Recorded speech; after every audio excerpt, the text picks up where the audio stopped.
The Speakers Forum of South Africa says the devastating impact of the KZN floods requires urgent intervention to assist those who've lost their loved ones, their homes and their livelihoods. As we know now, more than 300 people have lost their lives while thousands others are stranded. For more on this now, let's bring in National Assembly Speaker Nosiviwe Mapisa-Nqakula, who's with us via our video link. And Speaker, it's great to see you. Thanks for making time to speak to us on the program.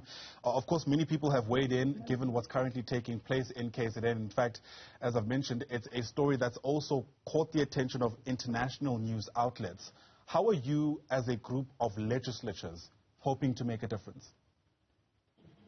Well, thank you very much, Ayanda. And let me start by passing our heartfelt condolences to all members of the families of those who are bereaved, but also to members of the KwaZulu national government, provincial government, who have a mammoth task of ensuring that the people of KwaZulu-Natal who have been displaced are appropriately looked after, but also those who have passed on must be buried with dignity. I think that's the first thing I would like to say on behalf of the speakers.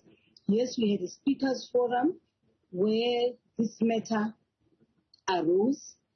At the time, the numbers were, I think when we started the meeting, we were at 59. The numbers were at 59 deaths.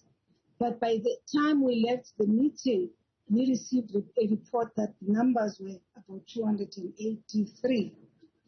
Now, obviously, that's a disaster, a major crisis of just another proportion. And now we believe that everybody, all South Africans, of course, we were discussing as members of parliament, as speakers of parliament and legislatures, but the point is all South Africans. One, it is time to pray for healing. It is time to pray for God's intervention in this situation.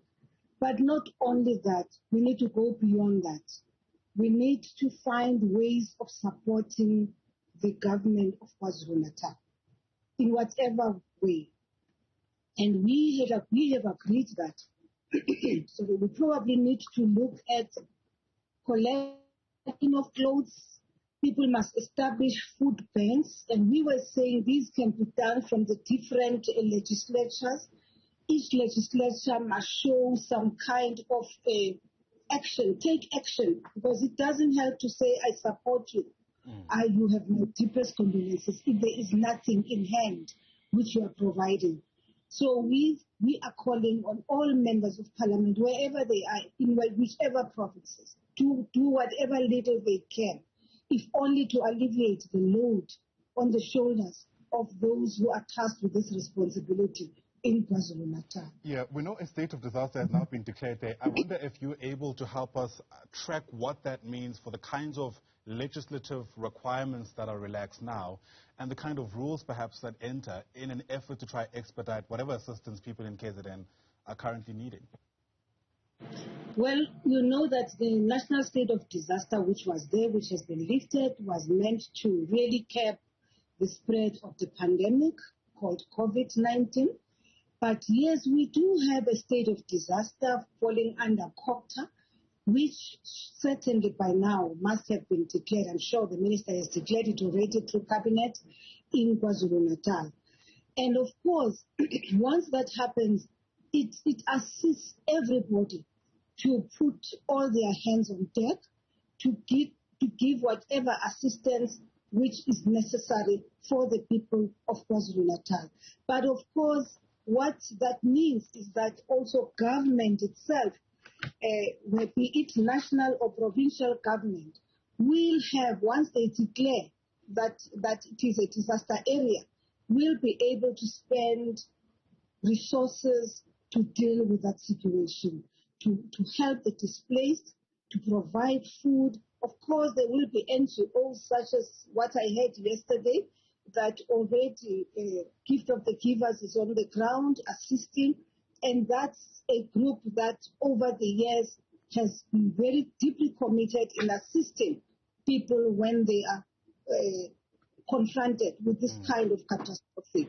So I would imagine that there would be food deliveries, but also we need to look beyond that, the cleaning up, the mopping up of those areas, but also the reconstruction, the restoration, the building of providing shelter for those who are now displaced. Speaker, so I believe that... If I can also touch just briefly on some of the other things that emerged from your meeting as a group of speakers. I mean, what has also come out is that apparently you've been appointed as a member of the Inter-Parliamentary Union, at least a task force within that union, which is looking at responding to the crisis in Ukraine. Help us better understand the role that you'll be playing there, especially given South Africa's position about what's actually taking place in Ukraine. Okay, thank you very much. Let me start by clarifying that I'm not nominated as Nosiviwe Mapisa-Nqakula in my personal capacity. I will be representing the Parliament of the Republic of South Africa. I've been nominated as a speaker, and I was approached by the president of the IPU following an assembly which we had in Bali about 2 weeks ago, where there was an emergency item on the agenda, and that emergency item was dealing with the issue of Russia and Ukraine. And we were looking at what role parliamentarians can play. And we feel that, in any conflict situation, in fact, let me say, if you look at what happens here in South Africa, let me just use that as an example. If the president is to deploy soldiers, it's in the DRC or even in Mozambique, the president has an obligation to write a letter to Parliament to inform Parliament so that legislators are aware of whatever step is taken by the country, whether we are getting involved in a peacekeeping mission or we come in as part of whatever mission is assigned to us. Anyway, now the point is, legislators in any country have a very important and vital role to play, because if you as a parliament take a decision that we do not believe that this war or this conflict will help resolve the issues, the conflict which has been there, which has been brewing over an 8-year long period.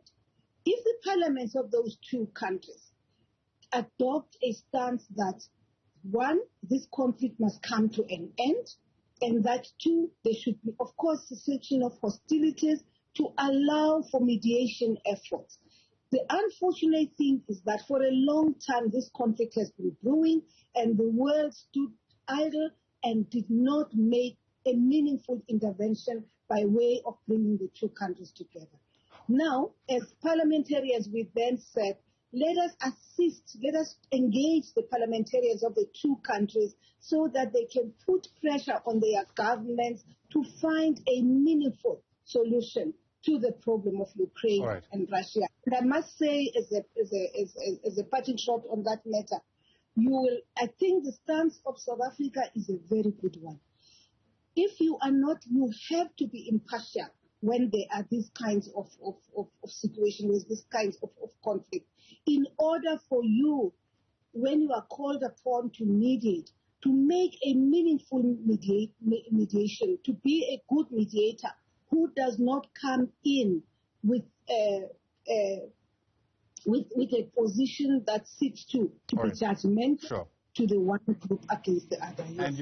And I think that's the truth. Right. There's been plenty of responses to that, which I'm sure, Speaker, you've also come across people who perhaps are sympathetic to South Africa's position and many who've come out quite strongly against it, including, of course, the ambassador to Ukraine who's sitting at the United Nations. But that's all the time we have to ventilate that. Thanks for speaking to us.